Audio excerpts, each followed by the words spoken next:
A man ridicules his unemployed wife, only to come home one day to find her gone. In her search, he discovers a note revealing she intends to divorce him. Can he stop her from doing so and save their marriage? Don't forget to like, share, and subscribe for more inspiring stories. It was a bright, cold October morning, and Harry was excited about his gaming app presentation, a project he had poured himself into for the past 6 months.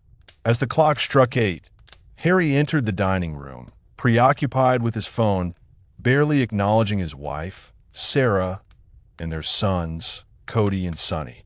"Morning, honey," greeted Sarah. "Good morning, Daddy," the boys chimed in unison. Ignoring them, Harry grabbed a toast and rushed back to his room. "Sarah, where's my white shirt?"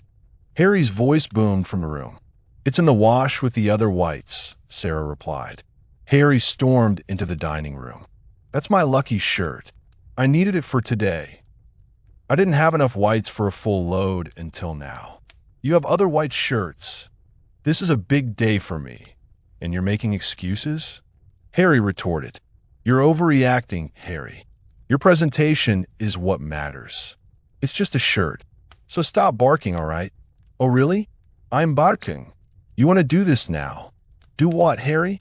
"You're making a scene for a stupid little thing, and nobody would be interested in what color shirt you're wearing when all eyes would be fixed on your goddamn presentation." "A goddamn presentation? Come again. Did you just say that? Do you have any idea how I've been busting my butt off day and night for that project?" "Watch your words. The kids. You sit at home all day doing nothing," Harry blurted out. "Is it too hard to remember one simple thing? All you do is blah, blah, blah, and nothing at home." "Harry, stop this.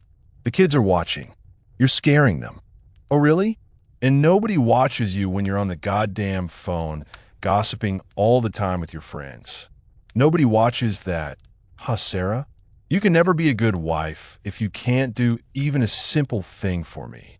Harry dressed up in a random suit and stormed out of the house, grabbing his briefcase. After a successful presentation and bagging the promotion, Harry anticipated an apology call from Sarah, something she always did after their fights. But this time there were no calls.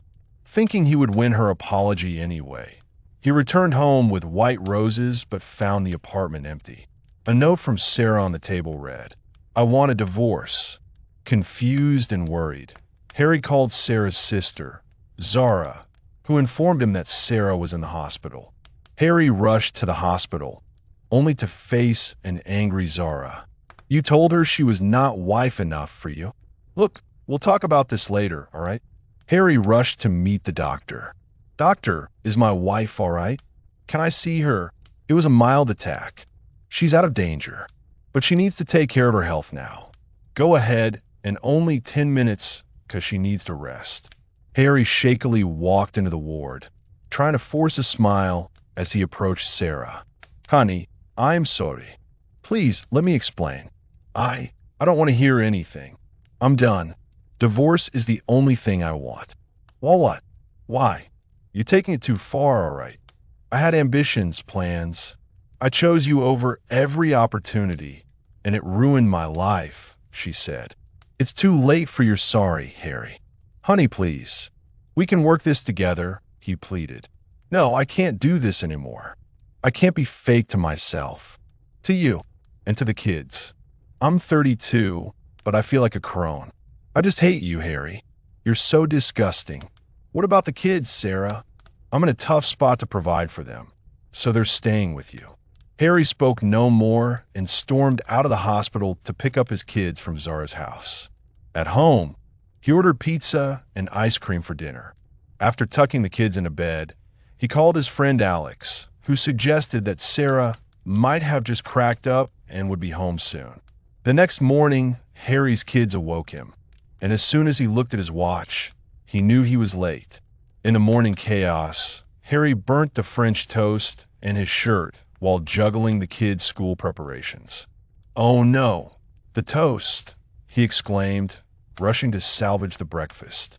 Daddy, what's happening?" the kids asked amidst the chaos. It's just the smoke alarm. Don't worry, Harry reassured them.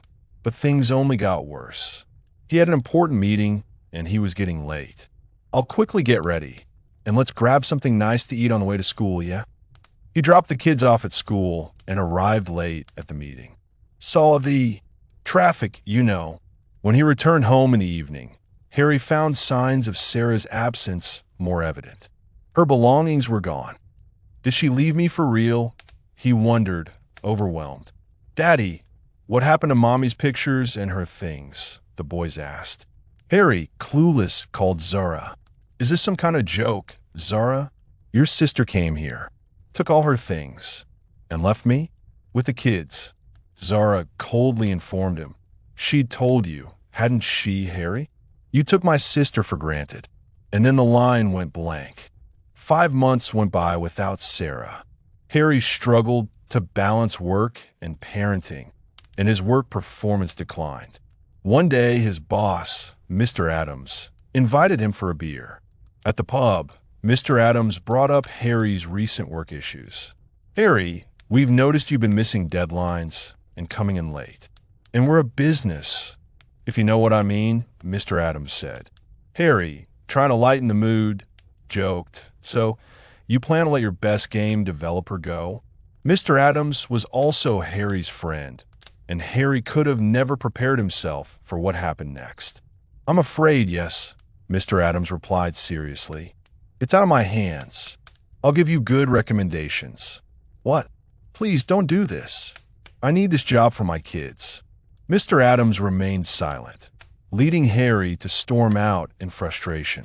As he walked away, his phone rang. It was Sarah. Sarah, Harry said, surprised. Harry, can we meet for a quick chat at 5? At the cafe where we first. Sarah asked. At a cafe, Sarah met with Harry to discuss their children. She revealed she had been in therapy and now wanted custody. Custody? How dare you? After you left us. Harry fumed. Harry, I'm their mother. I have rights, Sarah insisted. You abandoned them, and now you want to take them away? They're used to me now, Harry argued. Sarah was determined. I deserve to have them back. I'll see you in court. Days later, Harry, now adept at managing household chores and balancing a new freelance gig, prepared breakfast for his sons. Daddy loves you. He kissed them goodbye and dropped them at school before heading to the custody trial. Mr. Wills, can you please tell us about your attention to your family while you live together with my client, Miss Sarah? Sarah's lawyer asked Harry. Well, I did my best to provide for my family. I worked long hours, overtime sometimes. I kept myself busy because I wanted to make sure they had everything they needed, Harry said. That's what most responsible family guys do, right? And what about your wife's ambitions? Did she want to build her own career? Before we had our kids, yes, she did want to work. But after that, she stayed home to look after the kids and the household. Well, looking after the kids, the family, cooking, cleaning. So basically, your wife has been your cook, your children's nanny, your well-wisher. And did you insult her, saying she did nothing at home? I did. Yes, it was an outburst. I was late for office, and Mr. Wills, were you fired from your job?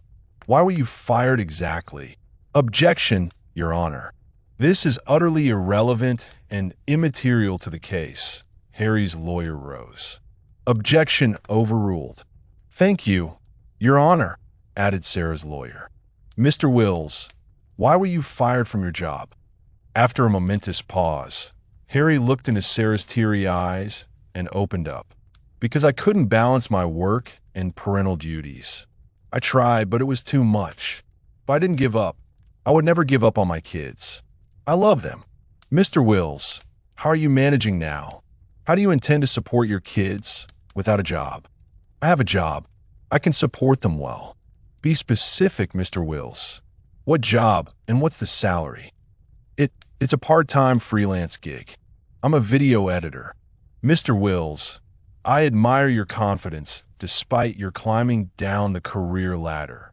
I'm sure you make nothing much like you used to in your previous job, right? The lawyer added ironically. a freelance job, low salary, and raising 2 kids in today's recession. Well, that's all, Your Honor.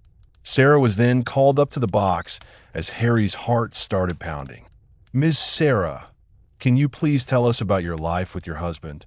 I mean, soon-to-be ex-husband? Harry's lawyer asked. Did he ever refuse to give you money or care for you in any way? No, not at all. He was always generous with our finances. We never had any issues with money. Did Mr. Wills ever raise his hands on you or the kids? Has he ever come home drunk and misbehaved at home? No, he never laid a hand on us. My husband. Sorry, Mr. Wills has never come home drunk. Your husband has taken care of you. You even agreed on that. He's never laid his hands on you. Then why did you leave him and the kids? I had a nervous breakdown. He was always busy. He would come home and sit with his laptop, barely asking me if I was sick, happy, or sad. I tried to cope, but I couldn't do it anymore and left. I didn't want my kids to struggle with me, as I wasn't emotionally stable at that time. Harry slowly started to break on the inside, and those words hit him like a bag of bricks. Miss Sarah, where were you these 6 months? What were you doing, and how will you care for the kids? I was in Chicago at a friend's place. I wanted to be away from everything and everyone for a while. Then I moved back to Boston, got a job as an interior designer. What's the guarantee you won't have another breakdown and won't abandon the kids again? The lawyer broke Sarah's silence. Objection, Your Honor. This is baseless and... Sarah's lawyer chimed in. My client, Ms. Sarah, has come for the children's custody. Why would she leave them again? Order, order. I won't do it ever again.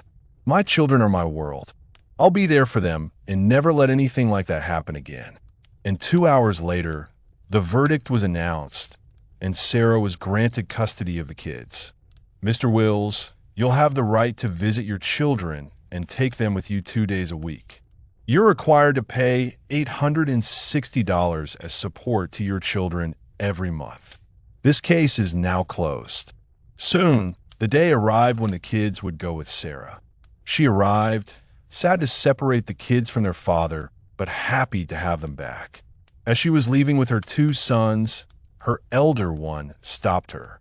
You're just tearing us apart, spoke Cody as he let go of Sarah's hand and bolted to Harry. We want both Mommy and Daddy, added Sonny. This was it. Sarah could no longer hold herself back. She bolted in their direction and hugged them.